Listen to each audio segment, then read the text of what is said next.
እሺ ሌላው ጥያቄ ደግሞ ምንድነው? ብዙ ኢትዮጵያውያን እዚሁ አገራችን ላይ ሰርቶ ከመለወጥ ይልቅ ወደ ተለያዩ የዓለማችን ክፍሎች ሄደው ራሳቸውን መለወጥ ይፈልጋሉ። ወደ አሜሪካ ሊሆን ይችላል፣ ወደ አውሮፓ፣ ወደ ካናዳ፣ ወደ ተለያዩ የዓለማት ክፍሎች እና አንተ ደግሞ ከኛ መሀል ብትሆንም ውጪ ነው ያደግከው።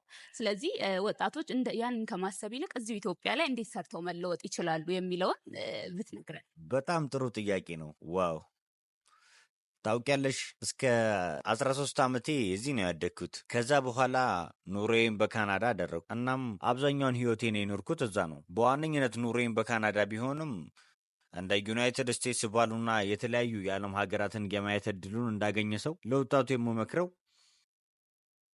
አንደኛ፣ አብዛኛውን ጊዜ ከሩቅ የምናየው ነገር ጥሩ ይመስለናል። ስለ ውጭ ሀገር ስናስብ ሁሉ ነገር ምቹና የተስተካከለ ይመስለናል።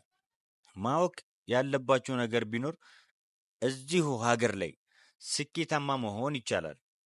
ትልልቅ ነገሮችን ማድረግም ይቻላል። ከሀገር መውጣት አይጠበቅባችሁም። ወደ ውጭ መሄዳችሁ የእግዚአብሔር ምሪት ከሆነ ያ መልካም ነው። ነገር ግን በምትሰሙት የውሸት ቃል አትሸወዱ። ካናዳ ስትሄዱ ሁሉም ነገር ቀላል ነው፣ ነገሮች በዚያ ጥሩ ናቸው፣ የተሻለ የስራ እድል አለ። እዚህ ግን ድህነት ነው፣ ተምረን ግን የስራ እድል ብዙ የለም። እናም ሌላም ብዙ ነገሮች ልታነሱ ትችላላችሁ። አድምጡኝ፣ በምትሰሙት አሉታዊ ነገሮች አትታለሉ። አብርሃም በምድረ በዳ ውስጥ ሆኖ አሻግሮ ለምለም ምድርን ተመለከተ።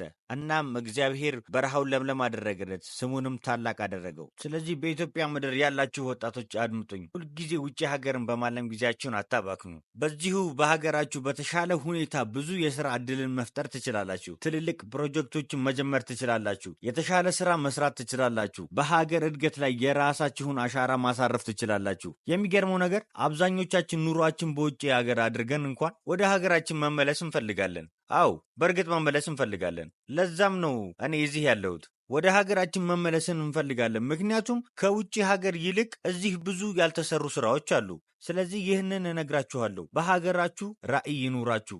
በውጭ በምትሰሙት ነገር አትታለሉ። ራዕይ ይኑራችሁ። ምክንያቱም በቴሌቪዥን መስኮት ጥሩ ጎኑን ብቻ ነው የምንመለከተው። እኔ በምኖርበት ሀገር እንኳን ብዙ ሰዎች ከህልማቸው ሳይደርሱ ጎዳና ላይ የወደቁ አሉ፣ ራሳቸውን መመገብ እንኳን እስከማይችሉ ድረስ። ነገር ግን ብዙ የስራ እድሎች አሉ። አይኖቻችሁን ክፈቱ። የዚያኔ በዙሪያችሁ ያሉትን አማራጮች መመልከት ትጀምራላችሁ። ሁልጊዜ ውጭ ሀገር ያለውን ጥሩ አድርጋችሁ አታስቡ። በእርግጥ ሁኔታዎች ከባድ እንደሆኑ እረዳለሁ፣ ግን በነዛ ከባድ በሆኑ ነገሮች ላይ መፍትሄ ማምጣት እንችላለን። ስለዚህ አስተሳሰባችንን መቀየር አለብን። እናም በሩቅ የምናልመውን ለምለም ምድር በዚሁ በሀገራችን ማምጣት እንችላለን። ስለዚህ ለትውልድ መፍትሄ ትሆናላችሁ፣ በጨለማ ውስጥ ብርሃን ትሆናላችሁ። እናም አስገራሚ ነገርን ከከባድ ሁኔታ ውስጥ ማግኘት ትችላላችሁ። ለትውልድ መፍትሄ የምታመጡ ሰዎች ሁኑ። እዚሁ ባላችሁበት፣ ውጭ አይደለም፣ እዚሁ ያለማችሁትን ህልም እዚሁ መኖር ትጀምራላችሁ። መልሴ የሚሆነው ይህ ነው።